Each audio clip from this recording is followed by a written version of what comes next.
People often ask me, what's actually the difficulty when building a large cryptocurrency farm? Usually these people have already built a computer, they know the different parts that go in, and the strange thing about it, it's really difficult to answer, because they're completely right. Plugging in all the cables in the right way and putting all the components together is not very difficult. The difficulty is earlier than that. The difficulty is how to handle the logistics and the preparation for building a farm of this scale.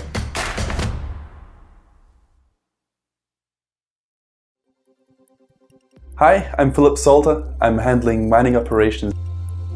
When you're building a cryptocurrency mining rig for your home, you order all the hardware from some online store, you wait for it to be delivered to your doorstep, you unbox all the boxes, plug everything together, and then that's it, you've got one.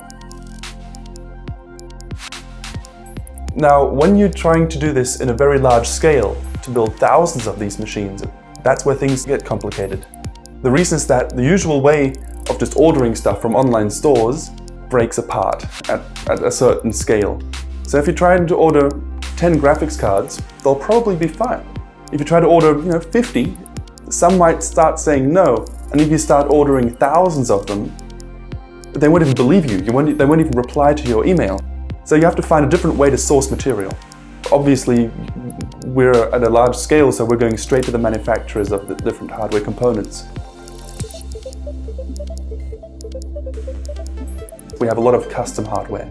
We have lots of stuff that just did not work out for us in the way that it's sold in online stores or any store, and we had to design our own and have it made. That's of course another dimension of making things more complicated, because not just you have to talk to a manufacturer and get a shipping date and organize shipping and all this kind of stuff.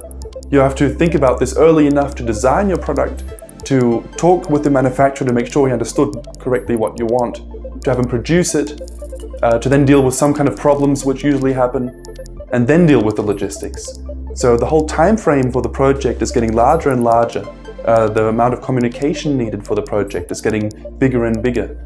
And people don't see it coming because it's just problems that you're not faced with if you're just looking at it from the technical side. These are just real-world problems that you get with large scale. And it's something that you have to be on top of from the very beginning, otherwise your entire project will be delayed by a lot. Luckily, we have lots of experience here with these kind of small, annoying problems. And I'd like to say that at this point, we've kind of seen it all. At least the things that can really go bad have already gone wrong once. So we are extra careful and just basically think about these problems in advance and try to solve them before they even happen. For example, we order a couple % more of everything than we actually need, because of course some of them will be faulty, some of them will be broken, some of them will be missing, some of them will be lost or something. The most scary part of a build-out is when you're almost done, right? You've done all the major steps, everything seems fine and nothing has gone wrong, because at that point you know something's going to go wrong. You just don't know what and when. And the later it is in the build-out, the less time you have to fix it, right? So I'd rather have something go wrong in the very beginning, and then it's a big problem and you fix it and it takes you a week, but then everything goes smooth.